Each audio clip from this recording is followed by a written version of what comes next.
Nuevo bloque de Noticiero Central, 17 grados, 6 décimas, la temperatura actual, 28 el porcentaje de la humedad. Compartimos ahora los principales títulos internacionales. Crisis social en el Reino Unido. Cameron prometió endurecer las medidas. La crisis social en el Reino Unido se profundiza y el primer ministro David Cameron tuvo que rendir cuentas ante el Parlamento.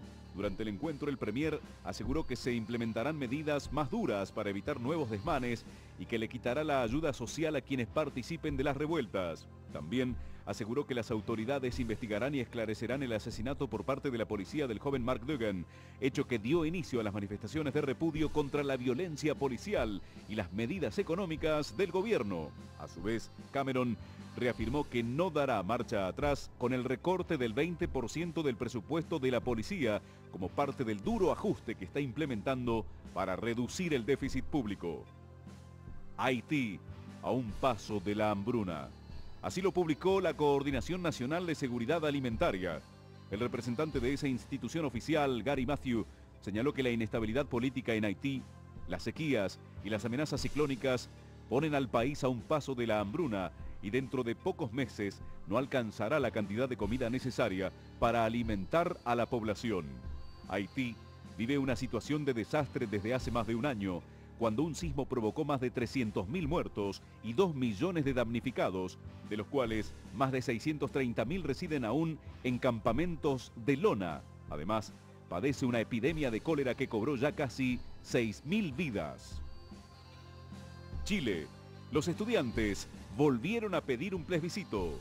Estudiantes universitarios y secundarios chilenos calificaron hoy al gobierno de Sebastián Piñera de intransigente por no presentar una nueva propuesta educativa y traspasar el tema al Congreso. Asimismo, rechazaron conformar una mesa de diálogo y reafirmaron su idea acerca de la necesidad de realizar un plebiscito, reclamo que plasmaron en una página web, La Mayoría Decide, donde ya recolectaron más de 17.000 firmas. Por su parte, mientras esta mañana los carabineros chilenos continuaban reprimiendo las manifestaciones estudiantiles, el presidente Piñera declaró a la prensa que nada es gratis en esta vida. Alguien tiene que pagar.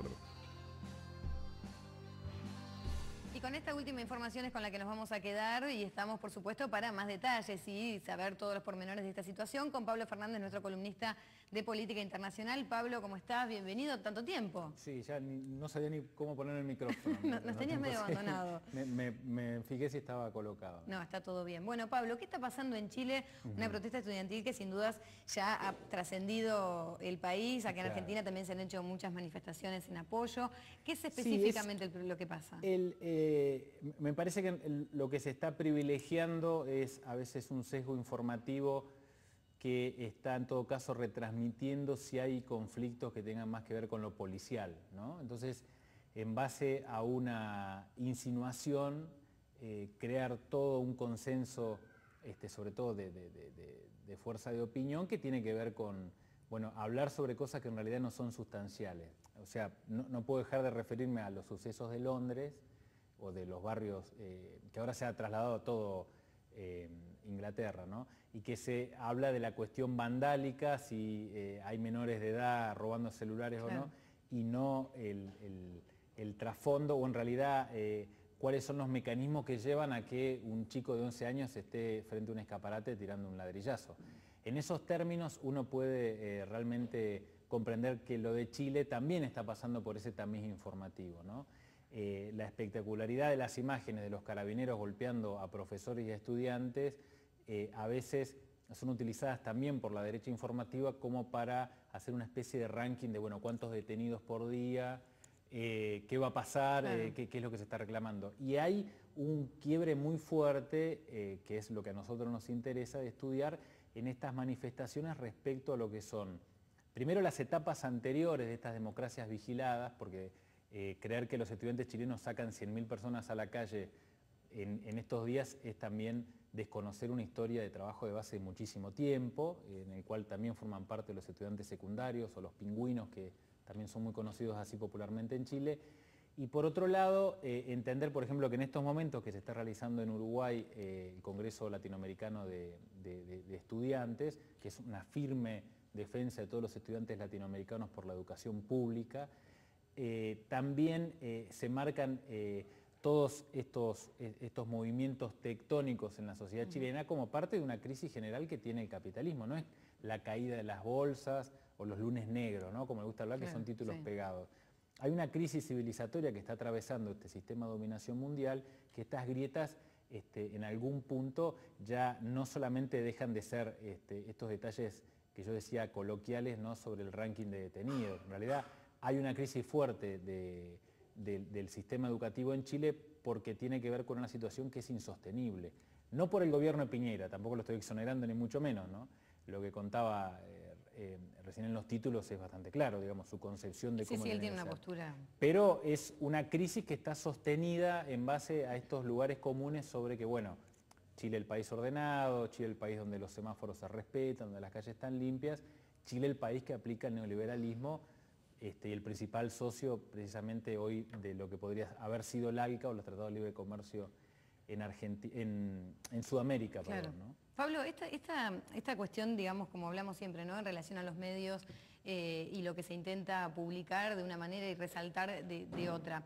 Esta cuestión de la lucha por la educación y algo que fue de un día para el otro, que un día parece que los estudiantes se levantaron y dijeron, bueno, hay que cambiar cuando esto. vos estudiás los 1000 días del gobierno de la Unidad Popular, que es el gobierno de Salvador Allende, un gobierno que en ese momento tuvo propuestas tan avanzadas que al día de hoy nos siguen pareciendo radicales, ¿no? Vos imaginate que el gobierno de Allende, por darte un detalle, ¿no?, pero ya estudiaba la cuestión del divorcio o el aborto en el año 73, hoy una sociedad con una amplia base de consenso hacia el pinochetismo como la sociedad chilena, imagínate lo que puede ser plantearse eso.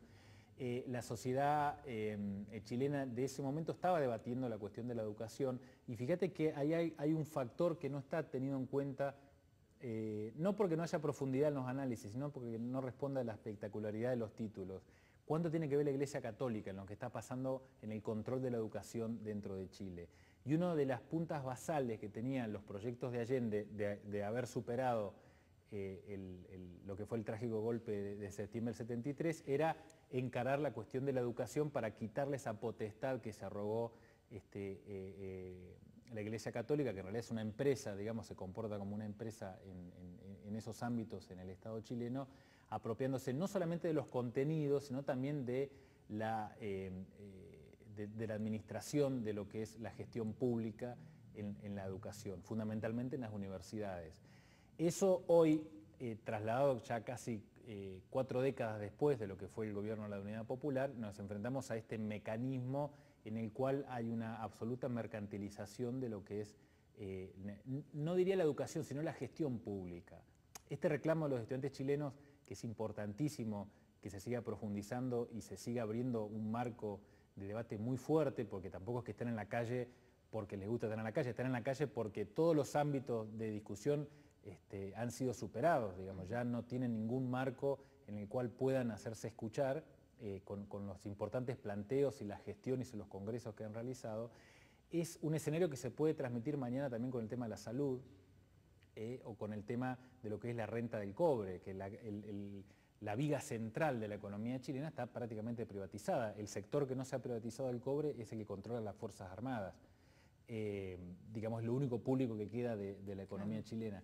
En ese aspecto, estudiar hoy esta gesta de los estudiantes chilenos también nos hace entender, primero, todo el trabajo de base que hubo desde los gobiernos de la concertación, o sea que tan progresistas no eran, digamos, porque no se ha distinguido en nada el gobierno de Michelle Bachelet o de Frey con la gestión de Piñera, claro. por más que haya poco tiempo y por más que uno por ahí no sea muy científico al analizarlo.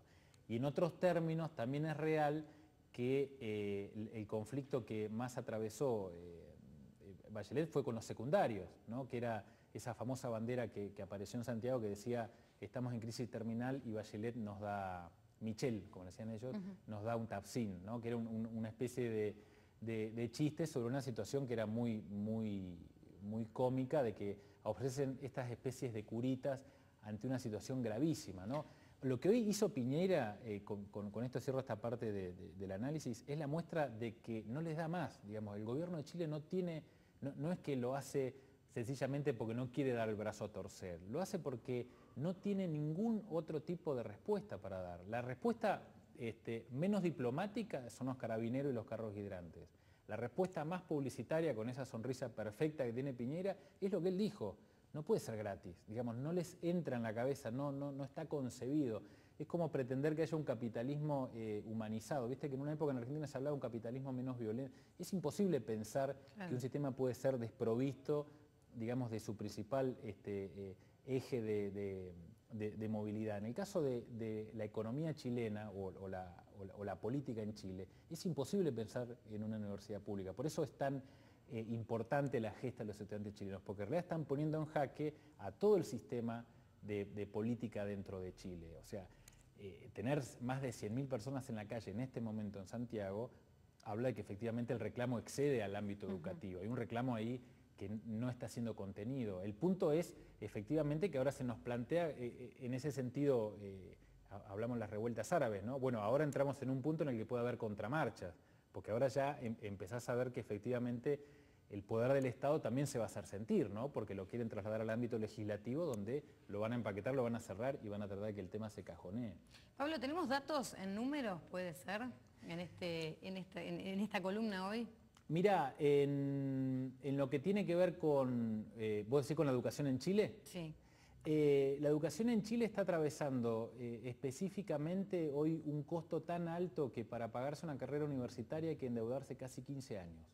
O sea, hoy por hoy si quisiéramos realizar, estuviéramos en la edad, no es mi caso, ¿no? De querer empezar la carrera universitaria, tenés que solicitar un crédito que efectivamente puede estar entre 10 y 15 años para pagarlo.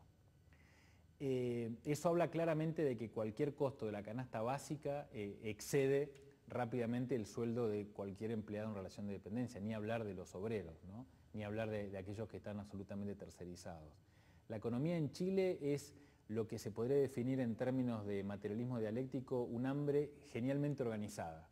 Digamos, no excede ningún tipo de matrícula hacia la población. O sea, es imposible pensar que haya ingenieros o abogados o doctores o cirujanos que procedan de un ámbito de trabajadores, de un ámbito obrero, y es un poco esa concepción que también se traslada a un país que estuvo regido tanto tiempo y tanto tutelado por las Fuerzas Armadas. El gran quiebre que se podría haber provocado durante el gobierno de Allende era abrir la matrícula en las Fuerzas Armadas, digamos, que los hijos de los obreros, hijos e hijas de obreros, también pudieran hacer una carrera militar. Eso es inconcebible, por eso se comportan como castas. En el caso de la educación terciaria en Chile pasa exactamente lo mismo. Uno podría decir que en Argentina estamos bastante lejos de eso, no es mi término hablar de política local, pero también es cierto que uno empieza a comprender por qué es muy poco creíble que el hijo de un trabajador hoy pueda ser dentista o ingeniero nuclear, digamos, ¿no? Porque también en esos aspectos es muy poco posible que lleguen a terminar, por más que uno diga sí es gratuito, corroborémoslo, hablemos con los estudiantes universitarios si realmente eso se verifica, si uno puede terminar hoy una carrera universitaria. Por eso yo te decía que era tan importante lo que pasaba en Uruguay, porque es un reclamo de toda la juventud latinoamericana universitaria. La defensa irrestricta de la educación pública en los términos de la gestión pública. Digamos, son dineros del Estado, son dineros que están preparados para que el Estado, porque también hablamos del tema del robo de cerebros de alguna manera, ¿no? Formar a alguien para que después tenga que irse a trabajar afuera implica que el Estado también empieza a perder soberanía en lo que tiene que ver con la formación, no te diría ideológica, pero por lo menos político-social de sus futuros habitantes. ¿Para qué voy a formar una legión de abogados o ingenieros si en definitiva empiezan a responder a la gestión privada y jamás van a trabajar dentro de lo que uno puede entender como la construcción de un Estado nuevo? Pero eso, Cintia, siempre hay que marcarlo no en luchas no en comportamientos estancos, sino en un reclamo generalizado. El reclamo de Chile, insisto, es un reclamo que tiene que ver contra el sistema político chileno. Pablo, esta noche Cartago. Esta noche Cartago, sí, está la entrevista de Ricardo Foster, si no me equivoco. Así que todo un anticipo de lo que pasó después en Carta Abierta, que hubo ahí un quiebre muy fuerte entre intelectuales y kirchnerismo, así que un anticipo de lo que hoy ya es una noticia, ¿no? Este quiebre que hubo dentro de los principales vértices de opinión del oficialismo en Argentina. Pablo, muchísimas gracias por haber venido y te esperamos la semana que viene. Dale, acá estamos. Hacemos la última pausa, ya regresamos.